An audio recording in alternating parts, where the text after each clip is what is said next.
से देश में मोदी की सरकार आई है, पूरे देश के किसानों के जमीन कैसे छीना जाए, इस देश के सबसे बड़ी कंपनी अडानी अंबानी को कैसे खुश रखा जाए, इसके लिए मोदी जी ने 2022 में काला कानून लाया। गोंदलपुरा का कोयला वो ले जाएगा, कह रहा है कि हम भारत को विकास करेंगे।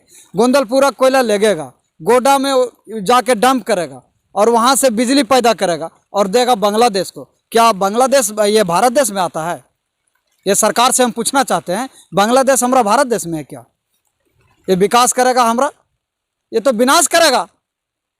ये हमारा विनाश होगा और उसका बांग्लादेश का विकास होगा। मोदी जी जो कहते थे कि हम नहीं झुकने वाले हैं, हम जो ये कानून वापस नहीं लेंगे, लेकिन वो नरेंद्र मोदी को वो तीनों कृषि काला वापस लेना पड़ा और संसद से वो कानून को खत्म करना पड़ा। यह है किसानों का ताकत कि किसानों को एकजुट होना होगा। और हम आज स्पष्ट कर देना चाहते हैं कि आप सभी लोग जानते हैं कि जब से देश में मोदी की सरकार आई है, पूरे देश के किसानों के जमीन कैसे छीना जाए, इस देश के सबसे बड़ी कंपनी अडानी अंबानी को कैसे खुश रखा जाए, इसके लिए मोदी जी ने 2022 में काला कानून लाए थे। आपको पता है 2021 में, लेकिन देश के किसानों ने 13 महीना तक लगातार दिल्ली में चारों बॉर्डर पर, सिंधु बॉर्डर पर, टिकारी बॉर्डर पर, सभी बॉर्डर पर 50,000 किसान धरना पर बैठे और 13 महीना के बाद 703 किसान शहादत दे करके मोदी जी जो कहते थे कि हम नहीं झुकने वाले हैं, हम जो ये कानून वापस नहीं लेंगे, लेकिन वो नरेंद्र मोदी को वो तीनों कृषि काला वापस लेना पड़ा और संसद से वो कानून को खत्म करना पड़ा। यह है किसानों का ताकत। तो हम कहना चाहते हैं कि ये अडानी का क्या औकात है कि हमारा जंगल, हमारा गांव, हमारा जमीन और आकर के कोई बाहर हमारा लूट लेगा? हम नहीं लूटने देंगे। जिस तरह से हमारी बहू बेटी पर कोई आंख लगाता है, आंख दिखाता है तो हम उसका आंख निकाल लेते हैं, उसी तरह से हमारी मिट्टी भी हमारी माँ बहन है, हमारी मातृभूमि है, जहाँ से हम पलते हैं। हम लोग सैकड़ों लोग मारे जा सकते हैं, लेकिन हम जमीन नहीं दे सकते हैं। और यहाँ के डीसी, यहाँ के सीईओ, यहाँ के बीडीओ, यहाँ के थाना प्रभारी सुन ले कि यदि किसानों के सहमति के बगैर आपने जमीन छीनने का कोशिश किए तो यहाँ हजारों किसान नहीं, देखिए यहाँ 50,000 किसानों का लाइन लगेगा और पूरा बड़का गांव से पद यात्रा करते हुए हम लोग हजारीबाग का डीसी का घेराव करेंगे, जो आकर के धमकी देती है। ये बात आज कह देना चाहते हैं। इसलिए साथियों, आप लोग को डरने की जरूरत नहीं है। आप लोग 45 दिन तक आंदोलन कर रहे थे। आपके गांव के कुछ साथी हमारे घर में गए, मिले, हमने कहा कि हम आएंगे और आज 26 तारीख को आपके बीच में है। हम लोग 2, 4, 10 दिन के अंदर में पूरे पलामू से, चतरा से, गढ़वा से, हजारीबाग, गिरिडीह, कोडरमा, धनबाद, बोकारो, रामगढ़ सभी साथियों से मैं बात करूंगा और आप लोगों के जमीन के सवाल पर, किसानों के जो भी टैक्स का सवाल है, जो इनसे धान नहीं खरीदा गया, और इन तमाम मुद्दों को लेकर अभी हम आपके गांव में आ रहे हैं। सड़क का भी हालात बहुत बेहाल है। यहाँ कोयला निकालने के लिए, यहाँ बड़े बड़े पत्थर निकालने के लिए, बालू निकालने के लिए चल रही है, लेकिन सरकार का ध्यान नहीं है कि हमारे लोग कितने खराब सड़क में चल रहे हैं। तो इन तमाम मुद्दों को लेकर के हम लोग एक कन्वेंशन आयोजित करेंगे हजारीबाग में, और उस दिन हजारों किसान आपको पहुंचना है और उस दिन डीसी और कमिश्नर को अल्टीमेटम देंगे कि गोंदलपुरा के गांव का जो प्रोजेक्ट है उसको रद्द करने का प्रस्ताव केंद्र को भेजो और अडानी को भेजो, और नहीं तो आप गोंदलपुरा में नहीं, अब डीसी ऑफिस के सामने में ये टेंट लगेगा और हम लड़ेंगे। इसके लिए जो जितना मुकदमा करना होगा, जेल भेजना होगा, हम लोग पीछे हटने वाले नहीं। हमारे कॉमरेड महेंद्र सिंह बगोत लोग बहुत जल्दी बैठक करेंगे। हम लोग, इनका नंबर है, हमारे शिव सिंह जी हैं, और इस इलाके में हमारा रामगढ़ है, आपके जो है सो रामगढ़ ब्लॉक के अंदर में 3-4 ब्लॉक है, पतरातू है और हैसालोंग है, हम लोग का बांडू है, बिशुनगढ़ है, हर जगह हमारी पार्टी है, कोडरमा है, इचाक है, जयनगर है, चतरू है, चतरा है। तो हमारे उस दिन हर जगह के किसान साथी आएंगे, नौजवान साथी आएंगे, नेतृत्वकारी, और आप लोगों को भी यहाँ से 100-200 किसान और हर गांव में हम लोग नेता देंगे। हम लोग एक पर्चा बनाएंगे, एक जो है सो एक जिसे हर उस दिन हम लोग कोशिश करेंगे कि हजारीबाग में 5000 किसान जुटे, और हमारे विधायक विनोद सिंह को भी बुलाएंगे जो हमारे भी विधायक है वर्तमान में, और जो भी लोग हैं हम लोग सबको बुलाएंगे। और हम आप लोग को भरोसा देते हैं, पानी भी आ रहा है, कि आप लोग को लड़ाई हम लोग जीतेंगे।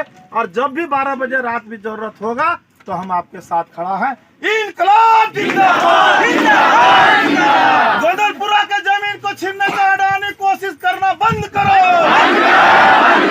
अडानी के दलालों होश में हो, आपके जिला प्रशासन अडानी का दलाली करना बंद करो। जमीन हमारा, राज तुम्हारा नहीं चलेगा। आप कोयला खदान के लिए जमीन नहीं देंगे, खेती जमीन नहीं देंगे। यहाँ के अखिल भारतीय किसान महासभा तमाम माँ बहनों को एकजुटता जिंदाबाद, इंकलाब जिंदाबाद, अडानी वापस जाना होगा, अडानी को वापस जाना होगा, मोदी और सांसद यहाँ का दलाली अडानी का करना बंद करो। यहाँ का सांसद चुप्पी को जवाब देना होगा। आज हम फिर खड़े हैं ये गोदलपुरा की धरती पर, और आप जो देख रहे हैं यहाँ पे सतत धरना अडानी कोल ब्लॉक को रद्द करने के लिए जो ग्रामीण धरना दे रहे थे, आज उसका 44वां दिन है। और यहाँ पे आज एक विधायक आए हुए थे, तो उनसे जानेंगे कि यहाँ पे जो विधायक आए उनसे क्या बात विचार हुआ। यहाँ के ग्रामीण सब बैठे थे और क्या आवंटन रद्द करने के लिए उन्होंने क्या आश्वासन दे के गए और क्या बात विचार हुआ, वो हम जानने की कोशिश करेंगे। तो यहाँ पे अभी कौन से विधायक, कहाँ के विधायक आए हुए थे? वो गिरिडीह विधायक राजधनवार के थे, उनका नाम राजकुमार यादव, पूर्व विधायक है माले का। वो हम लोगों के बीच में आए और बताए कि हम किसान मोर्चा का भी सचिव भी हैं। यहाँ इस धरती को बचाने के लिए हमको ये क्या बोलते हैं, जो दिल्ली में धरना दिए थे किसान भाई लोग, उनका उदाहरण भी दिए और बताए कि अगर इस ज़मीन को बचाने के लिए अगर गोली भी चलती है तो सबसे पहले हम खाएंगे, उसके बाद आप किसान भाइयों को खाना पड़ेगा। किसी भी कीमत पर कोई भी पूंजीपति कंपनी को, चाहे वो अडानी हो या अंबानी हो या किसी भी प्रकार का पूंजीपति कोई भी कंपनी हो, उसको ज़मीन नहीं देना है, चूँकि ये बहुफसलीय ज़मीन है और इस ज़मीन को बर्बाद नहीं करना वो बोले। और एक चीज़ और बोले कि हम एक सप्ताह के अंदर सभी किसान भाई लोग को लगभग 5 से 7 हज़ार किसान हजारीबाग में जुटाएंगे, एकजुटता करेंगे, सबको इनवाइट करेंगे और वहाँ पर भी इस अडानी के खिलाफ हम एक मोर्चा संभालने का काम करेंगे। और आप से गोदलपुरा के जितने भी अडानी के विरोध जो आप लोग लड़ रहे हैं, उनसे भी आग्रह होगा कि आप आइए वहाँ हजारीबाग में और आप अपना विचार को रखिए कि आप क्या चाहते हैं। तो हम लोगों ने बोला कि आप जिस तरह का भी हो, इसका अडानी का जो प्रोजेक्ट लगना है, इसका आवंटन जो किए हैं, इसको रद्द होना चाहिए। हम लोग यही उनसे बोले और वो आश्वासन दिए कि ये 75% तो कंपनी ऐसे भी जा चुकी है, 25 पैसा जो बची हुई है उस पर वो बोले कि हम पूरा ध्यान देंगे और ये इसको भगा के ही छोड़ेंगे। और इससे पहले जो यहाँ के जो लोकसभा सांसद हैं जयंत सिन्हा जी भी आए हुए थे, तो तभी क्या बात हुआ आप लोगों से कि ये बहुफसलीय ज़मीन है, तो सांसद जी क्या बोल के गए? सांसद जी हम लोग को बोले कि देखिए, ये हम लोग जितने भी ग्रामीण जनता थे बोले कि ये बहुफसलीय ज़मीन है, हम लोग कंपनी को किसी भी प्रकार की यहाँ जनता ज़मीन नहीं देने चाहती है। एक ही हम लोग का विचार है, ना हम लोग विस्थापन होंगे ना हम लोग ज़मीन देंगे। बस एक ही मांग है हम लोग का कि हम लोग किसी भी प्रकार से कंपनी के खिलाफ, हम लोग कंपनी को खिलाफ करते रहेंगे और अपना ज़मीन हम लोग नहीं देंगे। मतलब हम लोग विस्थापित नहीं होना चाहते। एक ही स्वर में हम लोग को ग्रामीण जनता का वाक्यांश है कि हम लोग ज़मीन नहीं देंगे, ना हम लोग विस्थापित होना चाहेंगे। तो देश का विकास कैसे होगा अगर आप जब अपनी ज़मीनें नहीं देंगे, कोयला नहीं निकलेगा, तो पावर प्लांट कैसे चलेंगे, जो उद्योग धंधे हैं वो कैसे चलेंगे? तो फिर अगर आप लोग, सरकार का कहना है कि अगर आप लोग अगर ज़मीनें नहीं देंगे तो जो भारत का विकास जो होने वाला है वो रुक जाएगा, जिसके कारण अडानी भी आई है, कोल ब्लॉक आवंटन हुआ है। ये अगर सरकार मोदी जी कह रहे हैं कि आप गोंदलपुरा का ज़मीन नहीं दीजिएगा तो हमारा भारत का विकास नहीं होगा, तो हम अडानी कंपनी हो या मोदी जी से हम कहना चाहेंगे कि जो हमारे यहाँ बरवाडी और क्या बोलते हैं उसको चट्टी बरियातू, फिर चुरचू हो गया, सोनबरसा हो गया, वहाँ का जो जनता से ज़मीन जो लिया है उसको का विकास किया। वो तो बिल्कुल रोड में आ गया है। लोग पहले अच्छा था, वो लोग अभी 4 भाई था तो वो लोग एक भाई बसल है कहाँ बेंदी में, तो एक भाई बिरू में, तो एक भाई कहाँ पर ही है, तो एक भाई रामगढ़ चला गया। इस तरह का अगर उसके यहाँ कोई फंक्शन भी होगा चारों भाई में तो चारों एक जगह नहीं जुट पाएंगे। इस तरह का लोग किया है कंपनी वाला। फर्स्ट बात। सेकेंड बात यह है कि हमारा भारत में जितना कोयला से बिजली या दूसरा चीज़ कुछ विकास के लिए चाहिए वह उपलब्ध है। हमारे यहाँ बिजली भी अगर चाहिए तो जितना भारत में खर्चा है उससे 10% अधिक बिजली पैदा हो रही है। तो हमारा गोंदलपुरा का कोयला ले जाएगा, कह रहा है कि हम भारत को विकास करेंगे। गोंदलपुरा कोयला लगेगा, गोडा में जाके डंप करेगा और वहाँ से बिजली पैदा करेगा और देगा बांग्लादेश को। क्या बांग्लादेश ये भारत देश में आता है? ये सरकार से हम पूछना चाहते हैं, बांग्लादेश हमारा भारत देश में है क्या? ये विकास करेगा हमारा? ये तो विनाश करेगा। ये हमारा विनाश होगा और उसका बांग्लादेश का विकास होगा। ये मोदी जी हो चाहे हेमंत सरकार हो, ये कहाँ का नीति है? तो और बाकी चीज़ें जैसे कि आप यहाँ पे आएंगे, इंडस्ट्री जैसे अब उसको भी इंडस्ट्री में गिना जाता है, खदानों को भी इंडस्ट्री में गिना जाता है, तो आएंगे तो आपको रोज़गार मिलेगा, आपके बच्चे पढ़ेंगे लिखेंगे अच्छे ढंग से, तो विकास तो आपका भी होगा ना। तो हम तो बता रहे हैं कि बरवाडी में, चट्टी बरियातू में, चुरचू में जो विकास हो रहा है, वहाँ के जो बच्चे पढ़ रहे हैं, अभी जो बच्चे पढ़ रहे हैं, जो कानून में बोलता है कि एक स्कूल बढ़िया होगा, एक आपके लिए हॉस्पिटल होगा। कहाँ है हॉस्पिटल है? कहाँ? हम उनसे पूछना चाहते हैं कि आप जितना जगह खनन किया है, चाहे वो हमारा झारखंड में हो, चाहे उड़ीसा में हो, चाहे छत्तीसगढ़ में हो, कहीं भी झारखंड में एक जगह वो दिखा दे कि यहाँ के जनता को उठाएं और यहाँ पूरा उसको विकास हुआ है। कहीं एक जगह का नमूना पेश कर दे तो हम लोग स्वतः उसको छोड़ देंगे। कहीं भी पेश करके दिखा दे।